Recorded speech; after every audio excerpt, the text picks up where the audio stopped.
Okay,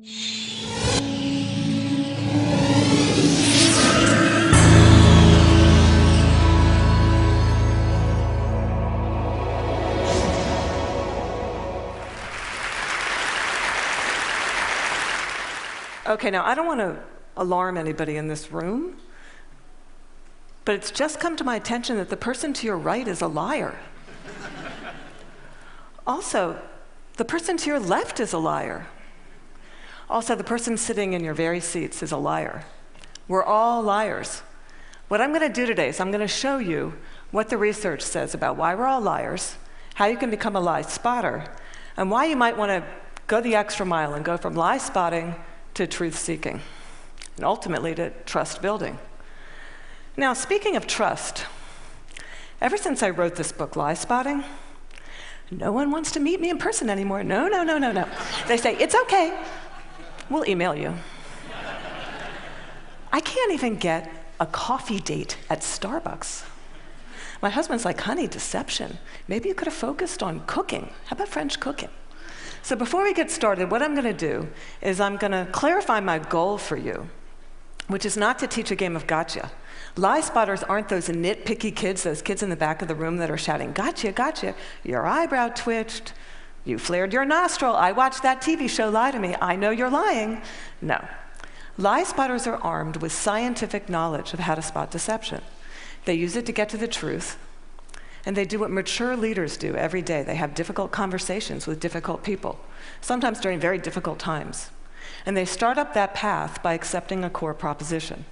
And that proposition is the following: lying is a cooperative act. Think about it. A lie has no power whatsoever by its mere utterance. Its power emerges when someone else agrees to believe the lie. So I know it may sound like tough love, but look, if at some point you got lied to, it's because you agreed to get lied to. Truth number one about lying. Lying's a cooperative act. Now, not all lies are harmful.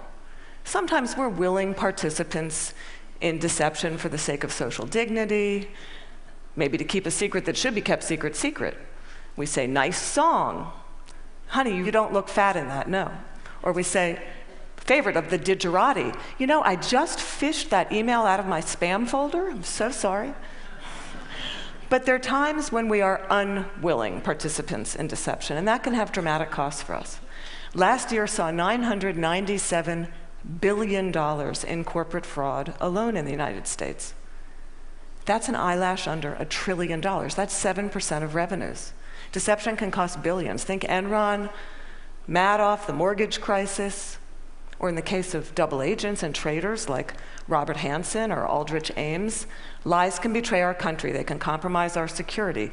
They can undermine democracy. They can cause the deaths of those that defend us. Deception is actually serious business. This con man, Henry Oberlander, he was such an effective con man, British authorities say he could have undermined the entire banking system of the Western world. And you can't find this guy on Google. You can't find him anywhere. He was interviewed once, and he said the following. He said, look, I've got one rule. And this was Henry's rule. He said, look, everyone is willing to give you something. They're ready to give you something for whatever it is they're hungry for. And that's the crux of it. If you don't want to be deceived, you have to know, what is it that you're hungry for? And we all kind of hate to admit it. You know, we kind of wish we were better husbands, better wives, smarter, more powerful, taller, richer, the list goes on. Lying is an attempt to bridge that gap, to connect our wishes and our fantasies about who we wish we were, how we wish we could be, with what we're really like. And boy, are we willing to fill in those gaps in our lives with lies. On a given day, studies show that you may be lied to anywhere from 10 to 200 times. Now, granted, many of those are white lies. But in another study, it showed that strangers lied 3 times within the first 10 minutes of meeting each other. Now, when we first hear this data, we recoil. We can't believe how prevalent lying is. We're essentially against lying. But if you look more closely, the plot actually thickens. We lie more to strangers than we lie to coworkers. Extroverts lie more than introverts. Men lie 8 times more about themselves than they do other people. Women lie more to protect other people. If you're in an average married couple, you're going to lie to your spouse in 1 out of every 10 interactions. Now, you may think that's bad. If you're unmarried, that number drops to 3. Lying's complex. It's woven into the fabric of our daily and our business lives. We're deeply ambivalent about the truth. We parse it out on an as-needed basis, sometimes for very, very good reasons, and other times just because we don't understand the gaps in our lives. That's truth number 2 about lying. We're against lying, but we're covertly for it in ways that our society has sanctioned for centuries and centuries and centuries. It's as old as breathing. It's part of our culture. It's part of our history. Think Dante, Shakespeare, the Bible, news of the world. Lying has evolutionary value to us as a species. Researchers have long known that the more intelligent the species, the larger the neocortex, the more likely it is to be deceptive. Now, you might remember Coco. Does anybody here remember Coco the gorilla, who was taught sign language? Coco was taught to communicate via sign language. Here's Coco with her kitten. It's her cute little fluffy pet kitten. Coco once blamed her pet kitten for ripping a sink out of the wall. We're hardwired to become leaders of the pack. It starts really, really early. How early? Well, babies will fake a cry, pause, wait to see who's coming, and then go right back to crying. 1-year-olds learn concealment. 2-year-olds bluff. 5-year-olds lie outright. They manipulate via flattery. 9-year-olds, masters of the cover-up. By the time you enter college, you're going to lie to your mom in 1 out of every 5 interactions. By the time we enter this work world, and we're breadwinners, we enter a world that is just cluttered with spam, fake digital friends, partisan media, ingenious identity thieves, world-class Ponzi schemers, a deception epidemic.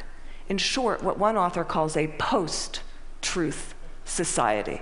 It's been very confusing for a long time now. What do? Well, there's steps we can take to navigate our way through the morass. Trained lie spotters get to the truth 90% of the time. The rest of us, we're only 54% accurate. Why is it so easy to learn? Well, they're good liars and they're bad liars. They're no real original liars. We all make the same mistakes. We all use the same techniques. So what I'm going to do is I'm going to show you 2 patterns of deception, and then we're going to look at the hot spots and see if we can find them ourselves. We're going to start with speech. I want you to listen to me. I'm going to say this again. I did not have sexual relations with that woman, Miss Lewinsky. I never told anybody to lie, not a single time, never. These allegations are false, and I need to go back to work for the American people. Thank you. Okay, what were the telltale signs? Well, first we heard what's known as a non-contracted denial. Studies show that people who are overdetermined in their denial will resort to formal rather than informal language. We also heard distancing language, that woman. We know that liars will unconsciously distance themselves from their subject using language as their tool. Now, if Bill Clinton had said, well, to tell you the truth, or Richard Nixon's favorite, in all candor, he would have been a dead giveaway for any lie spotter that knows that qualifying language, as it's called, qualifying language like that, further discredits the subject. Now, if he had repeated the question in its entirety, or if he had peppered his account with a little too much detail, and we're all really glad he didn't do that, he would have further discredited himself. Freud had it right. Freud said, look, there's much more to it than speech. No mortal can keep a secret. If his lips are silent, he chatters with his fingertips, and we all do it. No matter how powerful you are, we all chatter with our fingertips. I'm going to show you Dominique Strauss-Kahn with Obama, who's chattering with his fingertips. Now, this brings us to our next pattern, which is body language.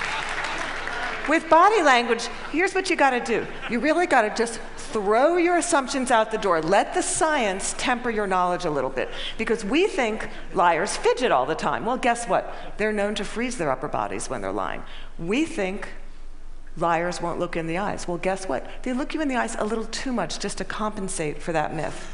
We think warmth and smiles convey honesty, sincerity, but a trained lie spotter can spot a fake smile a mile away. Can you all spot the fake smile here? You can consciously contract the muscles in your cheeks.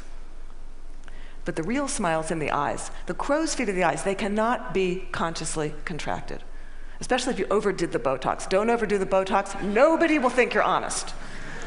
Now we're going to look at the hot spots. Can you tell what's happening in a conversation? Can you start to find the hot spots to see the discrepancies between someone's words and someone's actions? Now, I know it seems really obvious, but when you're having a conversation with someone that you suspect of deception, attitude is by far the most overlooked but telling of indicators. An honest person is going to be cooperative. They're going to show they're on your side. They're going to be enthusiastic. They're going to be willing and helpful in getting you to the truth. They're going to be willing to brainstorm, name suspects, provide details. They're going to say, hey, maybe it was those guys in payroll that forged those checks. They're going to be infuriated if they sense they're wrongly accused throughout the entire course of the interview, not just in flashes. They'll be infuriated throughout the entire course of the interview. And if you ask someone honest, what should happen to whoever did forge those checks? An honest person is much more likely to recommend strict rather than lenient punishment. Now, let's say you're having that exact same conversation with someone deceptive. That person may be withdrawn, look down, lower their voice, pause, be kind of herky-jerky. Ask a deceptive person to tell their story. They're going to pepper it with way too much detail in all kinds of irrelevant places. And then they're going to tell their story in strict chronological order. And what a trained interrogator does is they come in, and in very subtle ways, over the course of several hours, they will ask that person to tell their story backwards. And then they'll watch them squirm and track which questions produce the highest volume of deceptive tells. Why do they do that? Well, we all do the same thing. We rehearse our words, but we rarely rehearse our gestures. We say yes, we shake our heads no. We tell very convincing stories, we slightly shrug our shoulders. We commit terrible crimes, and we smile at the delight in getting away with it. Now, that smile is known in the trade as duping delight, and we're going to see that in several videos moving forward, but we're going to start. For those of you that don't know him, this is presidential candidate John Edwards, who shocked America by fathering a child out of wedlock. We're going to see him talk about getting a paternity test. See now if you can spot him saying yes while shaking his head no, slightly shrugging his shoulders, lots of I'd be happy to participate in one. I know that it's not possible that this child could be mine because of the timing of events, so I know it's not possible. Happy to take a paternity test and would love to see it happen. Are you going to do that soon? Is there somebody that you can't? I'm only one side. I'm only one side of the test, but I'm happy to participate in one. Okay, those head shakes are much easier to spot once you know to look for them. Now, there are going to be times when someone makes one expression while masking another that just kind of leaks through in a flash. Murderers are known to leak sadness. Your new joint venture partner might shake your hand, celebrate, go out to dinner with you, and then leak an expression of anger. And we're not all going to become facial expression experts overnight here, but there's one I can teach you that's very dangerous and that's easy to learn, and that's the expression of contempt. Now, with anger, you've got two people on an even playing field. It's still somewhat of a healthy relationship, but when anger turns to contempt, you've been dismissed. It's associated with moral superiority, and for that reason, it's very, very hard to recover from. Here's what it looks like. It's marked by one lip corner pulled up and in.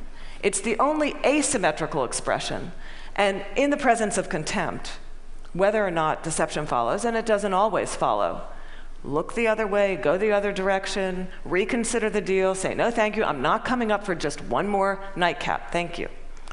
Science has surfaced many, many more indicators. We know, for example, liars will shift their blink rate, point their feet towards an exit. They will take barrier objects and put them between themselves and the person that's interviewing them. They'll alter their vocal tone, often making their vocal tone much lower. Now, here's the deal.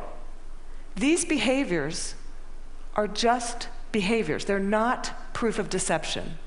They're red flags. We're human beings. We make deceptive, flailing gestures all over the place all day long. They don't mean anything in and of themselves. But when you see clusters of them, that's your signal. Look, listen, probe, ask some hard questions, get out of that very comfortable mode of knowing, walk into curiosity mode, ask more questions. Have a little dignity. Treat the person you're talking to with rapport. Don't try to be like those folks on Law and Order and those other TV shows that pummel their subjects into submission. Don't be too aggressive. It doesn't work. Now, we've talked a little bit about how to talk to someone who's lying and how to spot a lie. And as I promised, we're now going to look at what the truth looks like. And I'm going to show you two videos. Two mothers, one is lying, one is telling the truth. And these were surfaced by researcher David Matsumoto in California. And I think they're an excellent example of what the truth looks like. This mother, Diane Downs, shot her kids at close range, drove them to the hospital while they bled all over the car, claimed a scraggy-haired stranger did it. And you'll see when you see the video, she can't even pretend to be an agonizing mother. What you want to look for here is an incredible discrepancy between horrific events that she describes and her very, very cool demeanor. And if you look closely, you'll see duping delight throughout this video. But at night, when I close my eyes, I can see Christy reaching her hand out to me while I'm driving, and the blood just keep coming out of her mouth. And that, maybe it'll fade too with time, but I don't think so. That haunts me the most.